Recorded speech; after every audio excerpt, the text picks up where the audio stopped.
இந்த புண்ணிய பூமியில் உயிருள்ள மாதாவை காட்சியளித்த அம்மா மாதாவோட இடத்துல என்ன சாட்சி சொல்ல, என்னையும் என் குடும்பத்தையும் சாட்சி சொல்ல வச்ச அம்மா மாதாவுக்கும் இயேசுவுக்கும் கோடான கோடி நன்றி. என் பேர் ஷைனி, நான் தமிழ்நாட்டில் இருந்து வர்றேன். நாங்கள் இப்போ யூகேயில் செட்டில்டு 3 இயர்ஸாக செட்டில்டாக இருக்கோம்.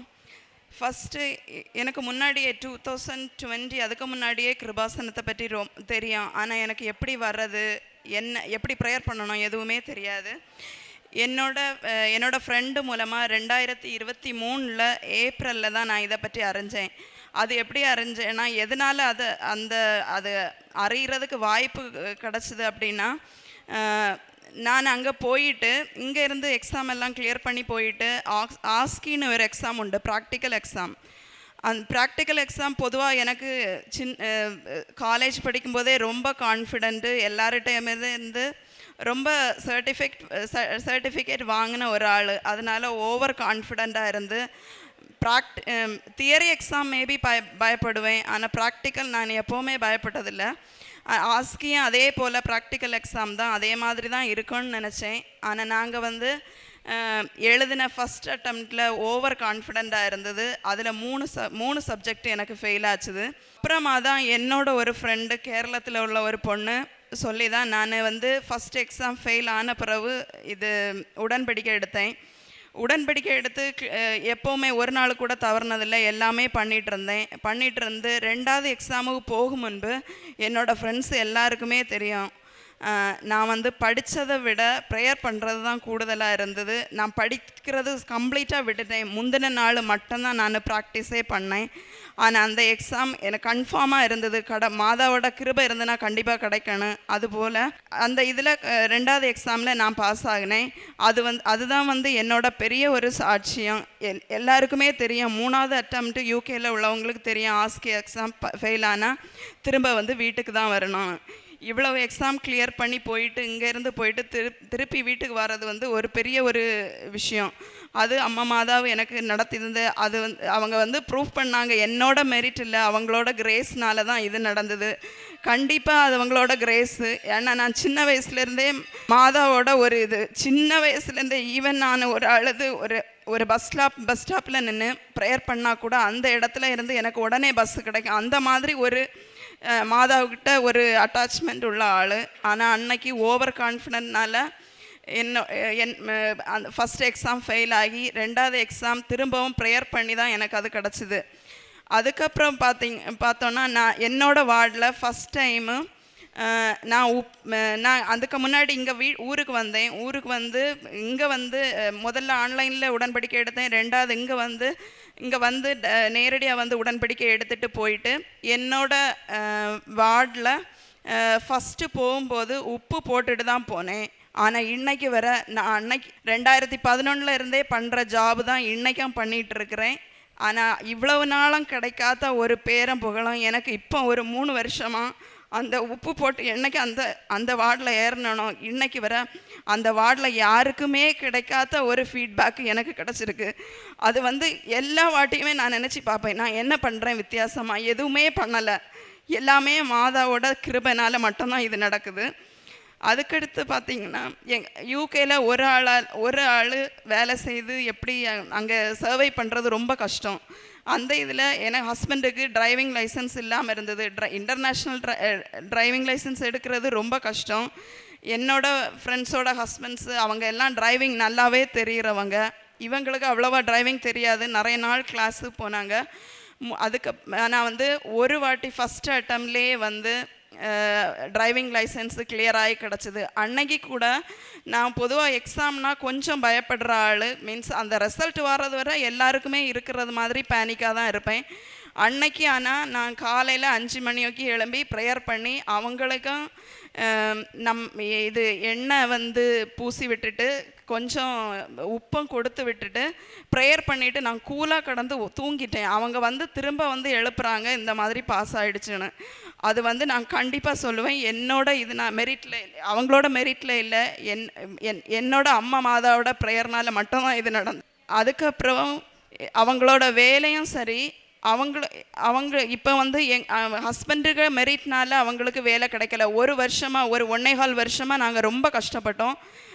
வேலையே இல்லை. அப்போ என்னோட ஜாபில் மட்டும்தான் யூகேல உள்ளவங்களுக்கு தெரியும் எவ்வளவு டேக்ஸு எவ்வளவு இன்சூரன்ஸ் எல்லாம் பே பண்ணுறோன்னு. என்னோட சேலரியில் ஆனாலும் என்னோட சேலரி மட்டும் வச்சு போக முடியாமல் இருந்த சூழ்நிலையும் என்னோட அம்மா மாதா தான் கூட இருந்தாங்க. ஒரு நாள் கூட நாங்கள் காசுக்கு வேண்டிட்டு கஷ்டப்பட்டதே கிடையாது. அதுக்கப்புறமா அவங்களுக்கும் டிரைவிங் லைசன்ஸ் எடுத்த உடனே அவங்களுக்கு அவங்களோட மெரிட்னால இல்லை. இன்னொரு விஷயம், அங்கே ஸ்டே பண்ணுறது சைல்ட் கேர் ரொம்ப கஷ்டம். நம்ம ஃபேமிலி இல்லாமல் அங்கே போயிருந்து, இப்போ நானும் வேலைக்கு போய் ஹஸ்பண்டும் வேலைக்கு போகிறது, சைல்ட் கேர் பார்க்கணும். அந்த இதில் அப்போ ஆப்போசிட் ஷிஃப்ட்டு கிடச்சா மட்டும்தான் பார்க்க முடியும். ரொம்ப கஷ்டப்பட்டோம். ஏன்னா அவங்களோட மெரிட்னால கண்டிப்பாக கிடைக்காதுன்னு எல்லாருக்குமே எங்கள் 2 பேருக்குமே தெரியும். ஆனால் நான் ரொம்ப ப்ரேயர் பண்ணேன். ஒரு நாள் அன்எக்ஸ்பெக்டட்லியே அவங்க டெம்பரரியாக 1 நாள் 2 நாள் போகிற ஜாபில் இருந்து ஒருத்தவங்க கூப்பிட்டு கேட்டாங்க, இந்த மாதிரி நைட்டு வர முடியுமா கண்டினியூஸானு. அந்த ஒரு இதனால அப்போவும் நான் எங்கள் மேனேஜருக்கு மெயில் பண்ணுறேன், எனக்கு இந்த மாதிரி மார்னிங் டியூட்டி டெய்லி தர முடியுமான்னு. எனக்கு 99% என்னோட ஃபீல்டில் தெரியும் தரமாட்டாங்க அப்படின்னு. அந்த மாதிரி ஒரு ஃப்ளெக்சிபிள் இது கிடையாது.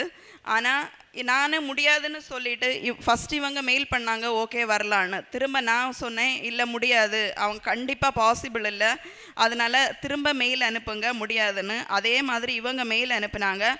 ஆனால் நான் அப்போவும் எனக்கு அம்மா மாதா கிட்ட தான் ப்ரேயர் பண்ணிகிட்டு இருந்தேன். அன்எக்ஸ்பெக்டட்லி என்னோட வார்ட் மேனேஜர் மெசேஜ் உடனே ஒரு 5 நிமிஷத்துலேயே மெயில் வந்தது. இந்த 5 நிமிஷத்துக்குள்ளே இதெல்லாம் நடக்குது, அக்செப்ட் பண்ணுறோம், ரிஜெக்ட் பண்ணுறோம், திரும்பவும் வார்ட் மேனேஜர் எனக்கு மெயில் பண்ணுறாங்க, அது ஓகே ஷைனி நோ ப்ராப்ளம், நான் உனக்கு இது பண்ணி தரேன்னு. இது உண்மையாகவே ஒரு மனுஷனால் எதிர்பார்க்க முடியாத ஒரு காரியம். ஒரு ஃப்ளெக்சிபிள் டியூட்டி ஒரு மேனேஜரே எனக்கு அப்ரூவ் பண்ணி தர்றது. அதில் ஹஸ்பண்டுக்கு அப்போ அம்மா மாதாவோட கிருபையினால் அந்த வேலையும் கிடச்சிது. 3வது, நாங்கள் போன 1 வருஷத்துலேயே நான் போன வாட்டி அங்கே வேலை கிடச்சி கொஞ்ச நாளில் இங்கே நேரடியாக உடன்படிக்கை எடுக்கும்போது சும்மா தான் வச்சுருந்தேன். எப்போவாவது ஒரு வீடு வாங்கினா அது ஒரு சும்மா ஒரு நிபந்தனையாக வச்சுருந்தேன். ஆனால் 1 வருஷத்தில் இல்லை 1.5 வருஷத்தில் வீடு எடுக்கிறதெல்லாம் ரொம்ப பெரிய விஷயம். எங்களை பொறுத்தவரையில் அது பெரிய விஷயம், எங்களால் நினைக்கவே முடியாத ஒரு விஷயம். நான் நிபந்தனை வச்சேன், ஆனாலும் எனக்கு நான் ஒரு இன்டென்ஷனலியாக நான் கேட்கல மாதா கிட்ட எனக்கு இது தரணும்னு. 6வது நியமமாக தான் வச்சுட்டு அது போனேன். ஆனால் போன லீவில் முடிஞ்சு போன உடனே எனக்கு நாங்கள் ஒரு வீடு போய் பார்த்தோம். அதே டேட்டில் இன்னொரு வீடு போய் பார்த்தோம். எங்களுக்கு 3 பேருக்குமே பிடிச்ச மாதிரி வீடு இருந்தது. ஆனால் அந்த வீட்டுக்கு போகும்போது தான் நான் உப்பு கொண்டு போய் போட்டுட்டு தான் வந்தேன். அந்த ஹவுஸ் ஓனர் அவங்க சொன்னாங்க, அவங்களுக்கு ஏன்னா நான் தான் ஃபஸ்ட்டு வியூவிங் போகிற ஆள். அவங்க பார்த்துட்டு சொன்னாங்க, அவங்க எல்லாமே ஓகே, ஆனால் அவங்க ஃபஸ்ட்லேயே சொன்னாங்க இந்த மாதிரி யாருமே பேசினதில்ல ஓப்பனானு. அப்புறம் வீட்டுக்கு வந்துட்டோம். அது வீக்கெண்டுனால இதில் ஏஜென்சியிலேருந்து கூப்பிட்டு சொன்னாங்க, அது முடியாது, இது நிறைய பேர் வியூவிங் போட்டிருக்காங்க, உங்களுக்கு மணி ஏதாவது இன்க்ரீஸ் பண்ணணுமா அப்படின்னு. அப்போவும் நான் பைபிள் எனக்கு மடியிலே தான் இருக்குது, நான் ப்ரேயர் பண்ணிக்கிட்டே இருக்கிறேன், எனக்கு கிடைக்கணும்னு விருப்பம் இருந்தால் கிடைக்கட்டு. அதுலேயும் ஒரு விஷயம், நாங்கள் எங்களுக்கு ஒரு அமௌண்ட்டு ஃபிக்ஸ் பண்ணியிருந்தோம். ஆனால் மாதாம்மா எங்களுக்கு தந்ததும் 2 மடங்கு அதிகமாக உள்ள வீட்டில். இப்போவும் எனக்கு ஹஸ்பண்டு சொல்லுவாங்க, அது நம்ம லிமிட்டை தாண்டி போயிடுச்சோன்னு நினைக்கிறேன் அப்படின்னு. ஆனால் இப்போவும் இல்லை, எங்களால் மேனேஜ் பண்ண முடியுது. அதுவும் உப்பு போட்டு ஃபஸ்ட்டு இதுலேயே வியூவிங் என்னோடய பேட்சில் யாருமே வாங்கலை இதுவரை. இப்போ வாங்கியிருக்காங்க, இப்போ ஒருத்தராக வாங்கிட்டு வராங்க. ஆனால் அது நான் ஆக்சுவலி ரொம்ப அவ்வளோவா ஃப்ரெண்ட்ஸ் இல்லாத ஒரு ஆள். அதுலேயுமே கடவுள் எனக்கு ஒரு ஆள் மூலமாக ஒரு வீடியோ மூலமாக எனக்கு இது ஒரு புதிய ஒரு இடத்துல எனக்கு அம்மா மாதா எனக்கு நடத்தி தந்தாங்க. விட நிறைய விஷயங்கள் பண்ணியிருக்காங்க, நிறைய விஷயங்கள். நான் ஒரு வாட்டி அழுது ப்ரேயர் பண்ணாலே எனக்கு ஒவ்வொரு வாட்டியும் மெழுகுத்திரியில் ரோஜா பூ வரும், இல்லைன்னா அந்த திரி ரொம்ப அதிகமாக ரொம்ப ஹைட்டில் இதை மாதிரி நிறைய வாட்டி நடந்திருக்கு. எனக்கு பொண்ணே சொல்லுவா, அம்மா அழுதா ஒரு நாள் அழுதா போதும் அவங்களுக்கு ரோஜா பூவில் ஏதாவது ஒரு இது வரணும். அது எல்லாருமே 3 பேருமே பார்த்துருக்கோம். அப்புறம் நான் ஒவ்வொரு வாட்டியும் மணி அனுப்பும்போது மந்த்லி நான் சேலரி அனுப்பும்போது அம்மாக்கிட்ட சொல்லி ஏழைகளுக்கு கொடுக்கறது உண்டு. அது இல்லாமல் ஃபேமிலியில் யாராவது கஷ்டப்படுறவங்களுக்கும் கொடுக்கறது உண்டு. அப்புறம் அங்கே ஏதாவது பேஷண்ட்ஸு வெளியே போய் நான் வேறு ஹாஸ்பிட்டலில் ஹெல்ப் பண்ணுறதை விட அங்கே ஏதாவது பேஷண்ட்ஸு ரொம்ப மீன்ஸ் என்னோட லிமிட்டேஷன் என்னோட ஜாபுக்கு ஒரு இது இருக்குது. ஆனால் அதை விட மேலே எனக்கு தெரியும் நான் ஓவராக போகிறேன் அப்படின்னு. ஆனால் அது மாதாவோட இதில் நான் பண்ணுறேன். அந்த மாதிரி பண்ணிக்கிட்டு நிறைய பேருக்கு பண்ணியிருக்கேன், நிறைய அம்மா பேரண்ட்ஸுக்கு. அதுக்கப்புறமா கிருபாசனத்துக்கும் என்னோட இதில் 2 வாட்டி நான் ஆட்கள் யாராவது விருப்பம் இருக்கிறவங்கள கூட்டிகிட்டு வர சொல்லியிருக்கேன். நான் இங்கே இல்லை, ஆனாலும் அங்கே இருந்துட்டு பேரண்ட்ஸ் மூலமாக இங்கே வந்திருக்காங்க. ഇത്ര അനുഗ്രഹം ചെയ്ത് തന്ന അമ്മ മാതാവിനും ദൈവത്തിനും കോടാന കൊന്നി നന്ദി പറയുക. യേശയ്യാപ്രവാചകന്റെ പുസ്തകം 41 അധ്യായം 19 വാക്യങ്ങൾ. ഭയപ്പെടേണ്ട, ഞാൻ നിന്നോട് കൂടെയുണ്ട്. സംഭ്രമിക്കേണ്ട, ഞാനാണ് നിന്റെ ദൈവം.